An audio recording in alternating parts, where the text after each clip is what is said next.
आखिरी में क्या हुआ पता है कि एक महात्मा जी आए, वो बीमार पड़ा तो महात्मा जी से कहा, महात्मा जी ये बताओ कि हमारे पिताजी मराऊ हालत में पड़े हैं, स्वर्ग जाएंगे कि नरक जाएंगे?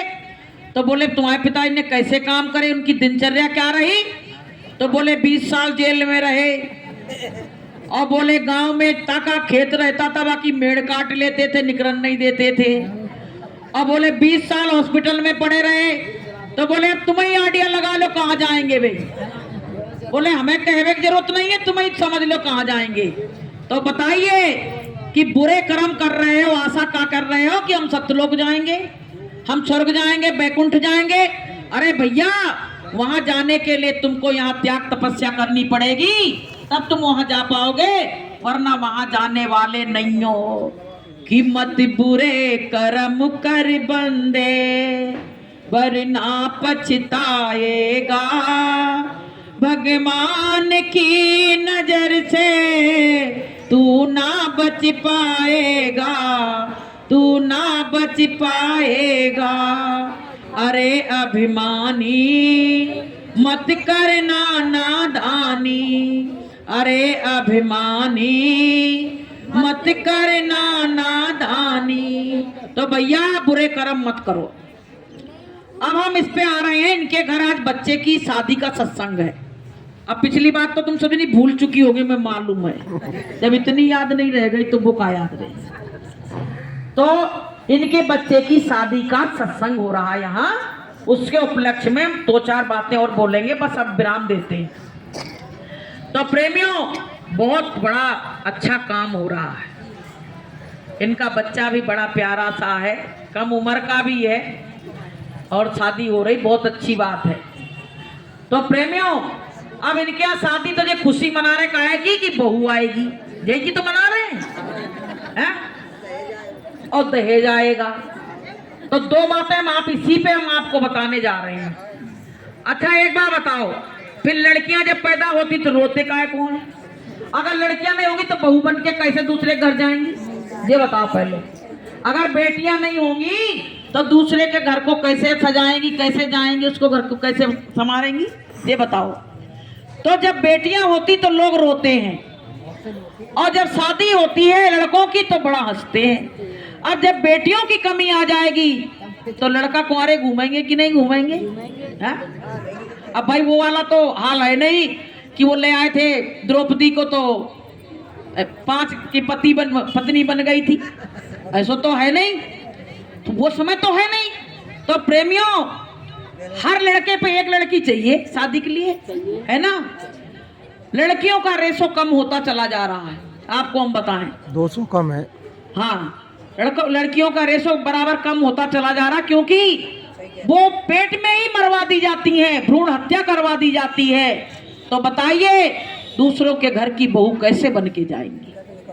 तो विचार करना चाहिए आदमी को, क्योंकि सब अपना भाग्य का लाती हैं और अपने भाग्य का ही ले जाती हैं, भाग्य का ही खाती हैं और भाग्य का ही ले जाती हैं। देखो, जैसे कोई गाय को जब किसी के हाथ बेचता है ना, तो चारा रख देता है कि रास्ते में पता नहीं रास्ता दूर हो तो रास्ते में डाल देना।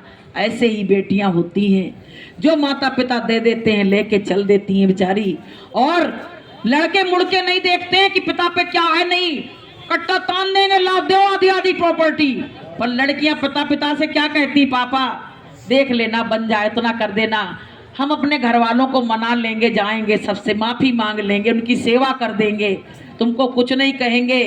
तो बताइए, बेटियों का दिल ये होता है, और बेटे कौन है? बिल्कुल जिंद समझ लेना, बिल्कुल हिस्सा बांट नहीं हुआ तो रात में मारने का प्लान बना लें, लेकिन बेटियां कभी ऐसा नहीं कर सकती हैं। तो बताइए, बेटियां अच्छी होती कि बेटा अच्छे होते हैं? कहते नहीं है कि ओस की बूंद होती हैं बेटियां, और जब भी दुख आए तो रोती हैं बेटियां, और बेटा तो एक कुल की लाज निभाता है और 2-2 कुलों की लाज निभाती हैं बेटियां। बताइए, पहले 2 कुलों को रोशन करती है। तो बताइए, अब बहू आगमन की तैयारी पे जो सत्संग हो रहा है, बहू आएगी, अच्छी बात है, लेकिन कमल जी पता नहीं दहेज वहेज ले रहे हैं कि ऐसे ही कर रहे हैं, ये तो नहीं मालूम। हम तो ये कहेंगे अगर दहेज लिया है तो तुम तैयार रहो सेवा करने के लिए बहू की। सत्य बात है।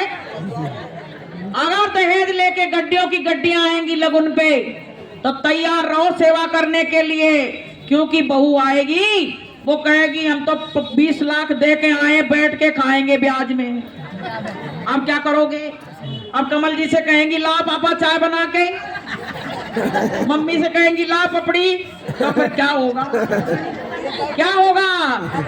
तो भैया हम तो कह रहे हैं दहेज मत लेना।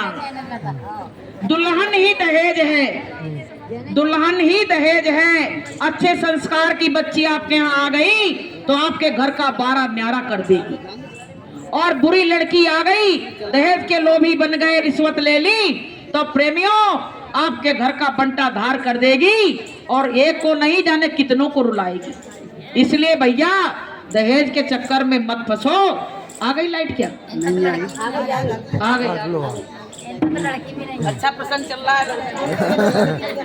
तो प्रेमियों हम तो कमल जी से यही कहेंगे कि दुल्हन लाओ दहेज नहीं, दुल्हन लाओ दहेज नहीं, क्योंकि जब वो दबी रहेगी तुम्हारे भार से कि हमारे पापा ने दहेज नहीं लिया, तो तुम्हारा दौड़ दौड़ के काम करेगी। और जब वो कहेगी कि इतना लेके आए, फिर भैया कुछ नहीं, वो तो कहेगी कि तुम बैठो, हम बैठे हैं, तुम लाओ, चलो काम करो मेरा। तो प्रेमियों फिर घर में क्या होगा? लड़ाई होगी।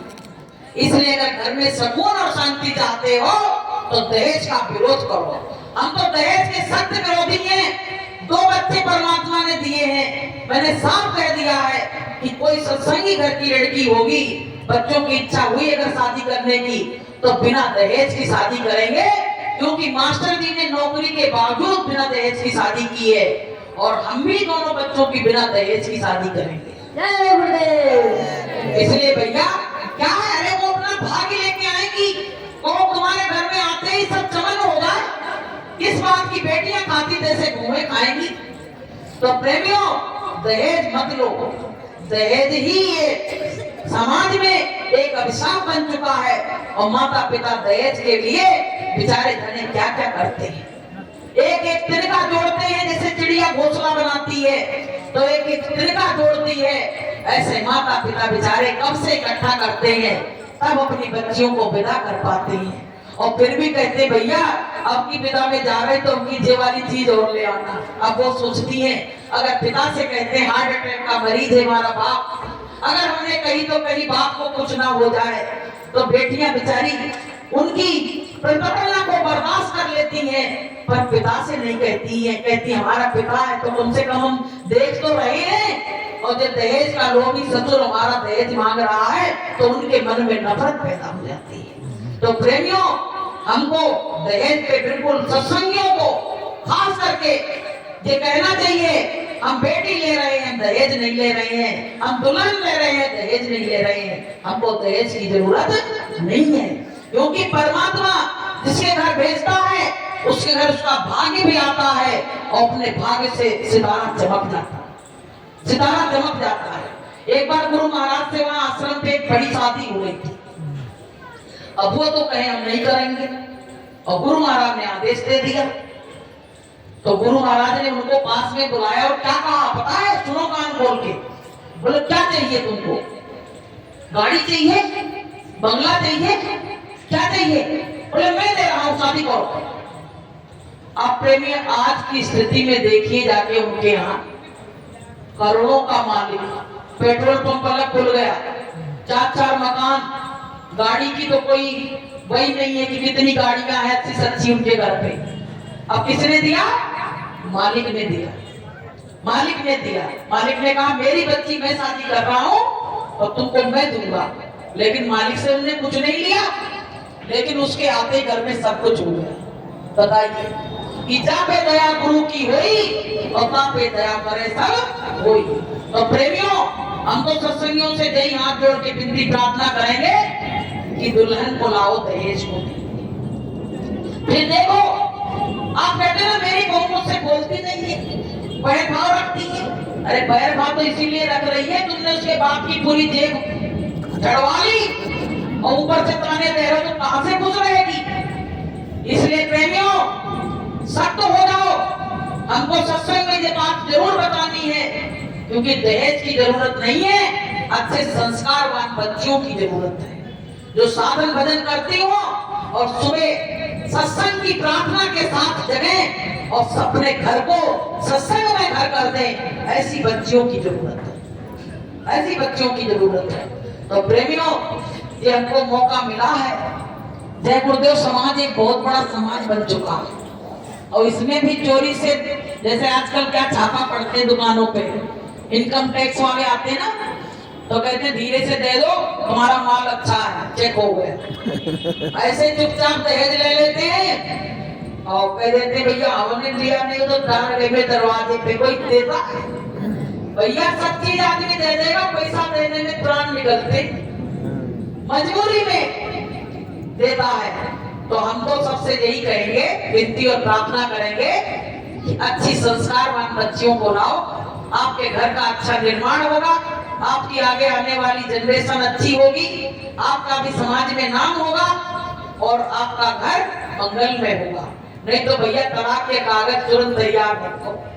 आजकल महिला थाने में आप जाओ, अच्छे अच्छे लोग वहाँ कागज लिए खड़े, भैया काहे कर, अरे वो भी 6 महीने हुए थे, रारी हो गई, डिवोर्स होगा। बताइए पहले कभी ऐसा होता था? नहीं। कभी हुआ? नहीं। माता पिता क्या कहते थे कि डोली यहाँ से जा रही है और अर्थी तुम्हारी ससुराल से उठनी चाहिए, यही तो कहते थे। और अब फोन करके कहते बेटा तुम्हारी साथ से कुछ कह तो नहीं, अगर कह दे तो बैग तैयार कर लो आ रहे लेने के लिए। अब बताओ ऐसी लड़कियां काहे को टिकने लगेंगी, क्यों टिकेंगी? तो बताइए संस्कार कहाँ से आ रहे हैं? माँ बाप से।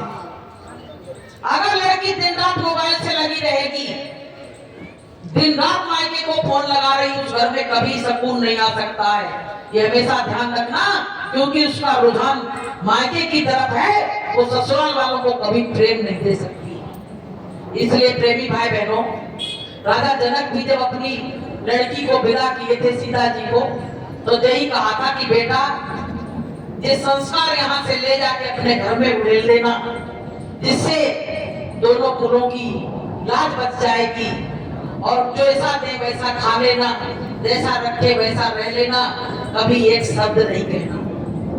तो भगवान जब सीता जी आई थी तो राजा दशरथ ने भी तीनों रानियों को बुला के कहा था कि इनको जैसे पलक होती है ना आंख में, ऐसे ही इसको रखना कि जैसे एक पलक का बाल आंख में गिर जाए तो किरकिराहट आ जाती है, ऐसे तुम इनके जीवन में किरकिराहट नहीं लाना।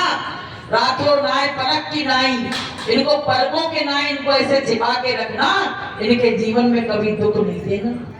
अपने शौक श्रृंगार को हटा देना, अब बहू का शौक श्रृंगार देखना, ये कहा था। तो प्रेमियों हमको भी इसी तरह से अपने आचरण को, व्यवहार को बदलने की जरूरत है। क्या है बहू बेटी में क्या अंतर है? वो भी किसी के घर की बच्ची है, उसको भी सुख सुविधा से रखोगे तो तुम्हारे गुणगान गाएगी। भाई प्रेम सबको प्यारा है, जानवर से भी प्रेम करने लगो तो जानवर भी तुम्हारा हो जाता है। तो प्रेमियों कुल मिला के कमल जी से हम यही कहेंगे, बहुत अच्छा है, शादी हो, बहू आए, अच्छा घर, इनके घर में खुशियां आए, सब कुछ अच्छा हो मालिक की दया से। और पहले तो इन्हें सत्संग ही करा दिया, यही तो अच्छी बात हो गई। गुरु के काम से कोई शुरुआत नाम से हो जाती है तो उसका काम बन जाता है, उसका सारा काम बन जाता है। गुरु के नाम से जिस जिस काम की शुरुआत होती है वो काम अच्छा ही होता है। तो हम तो यही कहेंगे 30 तारीख को इनके यहाँ शादी है और बहुत अच्छी मालिक की दया अपार हो और इनके घर में खुशी आए, बहू आए, अच्छे संस्कारवान, और इनके घर को ये भजन कम करते हैं तो इनको भजन करवाने लगे। वो तो बहू ऐसी आदत है, कम भजन करते हैं तो भजन करने लगे, ऐसी बहू आदत है। 10 मिनट और बोल। तो प्रेमियों हमको सबको ऐसे चीजों को अपने ग्रहण करके ले जाना। बहुत लोग पता क्या कहते हैं, गोली लगती लोगों की, 30 लाख आए थे देने के लिए, बड़े सीना तान के कहते 30 लाख ऐसे ही आ गए क्या? या तो वो नंबर 2 का काम करता है, मेहनत मजदूरी करने वालों के 30 लाख नहीं हो सकते हम कह रहे हैं। या तो वो नंबर 2 का काम करता है, और नंबर 2 का जो काम करेगा बाकी लड़की नंबर 2 की होगी जी जान। जो नंबर 2 का काम होगा, जैसा खाए अन्न वैसा होए मन, जैसा पिए पानी वैसी बने बाड़ी। तो भैया लड़की भी नंबर 2 का काम करे तो रोना नहीं, रोना नहीं। इसलिए सचेत हो जाओ, चेत जाओ। अगर तुमको अपने घर में अमन और चैन रखना है तो दहेज को लात मार दो। हमको नहीं लेना दहेज, हमको केवल दुल्हन चाहिए। अगर घर में सुकून और शांति चाहते हो तो, और नहीं चाहते हो तो भैया खूब ले, खूब तिजोरी भर। कोई के पैसा से आजकल कोई पैसा वाला हुआ? कोई नहीं हुआ। मास्टर जी ने एक चवन्नी दहेज नहीं दी, क्या नहीं, मालिक की दया से सब कुछ कर। हमने आज तक कभी एहसास ही नहीं किया कि मेरे जीवन में क्या चीज है नहीं है। शुरू से ये सब बन रहा। लोग आज सोना चांदी को बहुत महत्व देते हैं, हमने आज तक सोने चांदी को कभी महत्व नहीं दिया, कभी भी महत्व नहीं दिया। मास्टर जी यही बैठे, आप पूछ सकते हो। कभी हमने अपनी डिमांड नहीं रखी कि आप चलो सुनार की दुकान पे ले जाके खड़ा कर दिया कि हमको ये चीज दिलवाओ। बताइए, कभी हमने नहीं कहा हमको चाहिए नहीं, क्योंकि सोना की सज धज के जिस दिन मात की शहजादी आएगी, सज धज के जिस दिन मात की शहजादी आएगी, ना सोना काम आएगा ना चांदी आएगी, ना सोना काम आएगा ना चांदी आएगी। पंछी है तो तोड़ के पिंजरा इसमें से उड़ जा, पंछी है तो तोड़ के पिंजरा इसमें से उड़ जा, मोह माया के सारे बंधन तोड़ के उड़ जा, मोह माया के सारे बंधन तोड़ के उड़ जा।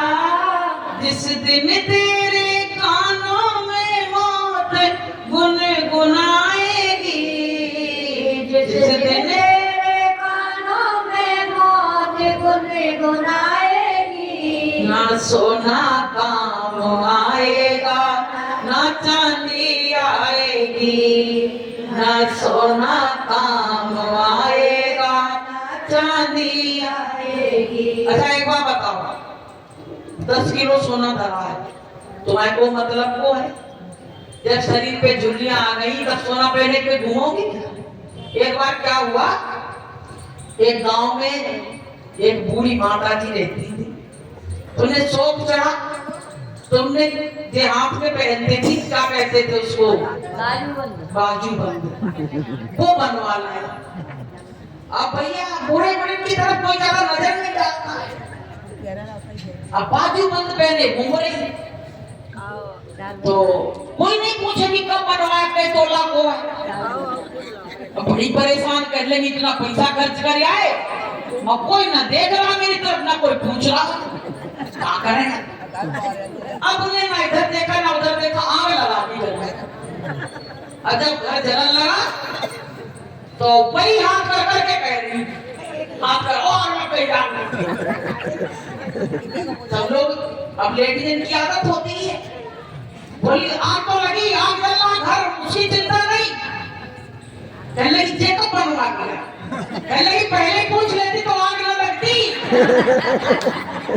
पहले ही पूछ लेती तो आग नहीं लगती। हमने बनवाया भी, वो घर में आग लगा दी, तुमने पूछा ही नहीं, 1 महीना हो गया मैं बनवाया। आप बताओ अब पूरे बुजुर्गों को कौन देखता है? कौन देखता है? तो भैया जी सोने चांदी में काहे की लिप्सा? भाई गुण ही रहना है, हमारा गुण ही रहना। अगर अच्छा आभूषण हमको पहनना है तो हमारे गुण भी अच्छे होने चाहिए, तब तो तुम्हारी तरफ कोई देखेगा। भाई संत महात्माओं पे दृष्टि क्यों लोग जमाए रहते? कौन सा सोना चांदी गुरु महाराज पहने बैठे हैं? लेकिन देखिए गुण से ही तो सब कुछ होता। तो प्रेमियों, सोने चांदी की जरूरत नहीं है, आभूषण ही तुम्हारा गुण ही तुम्हारा आभूषण है। अगर तुम्हारे अंदर गुण नहीं है तो तुम चाहे 10 तोला सोना पहने बैठी हो, तुम्हारी तरफ कोई नजर नहीं डालेगा। इसलिए अच्छा जब मरते हैं तब लोग कहते हैं सोना डाला जाता मुंह में, कहते हैं ना, तो लोग आप पता क्या कहते हैं, आपस में खुचर कराएंगे तो कोई चीज टूटी रही तो कहीं वो नाक की लोग है, पहले हमने धरती थी वही में से देख काट के रात। अब हमने तो सोची थी ये सब हमारे संग ही चले, तो भैया कुछ संग नहीं गया, सब यही पड़ा रह गया, कि सब यही पड़ा रह जाएगा, कुछ साथ न तेरे जाएगा, सब यही पड़ा रह जाएगा, कुछ साथ न तेरे जाएगा। तो भैया ये कुछ तुम्हारे संग जाने वाला नहीं है, फालतू तुम इसमें फंसे हो, इसलिए बढ़िया भजन करो। हम आपको एक बात बताएं, वीडियो बंद कर दो, घर की बात।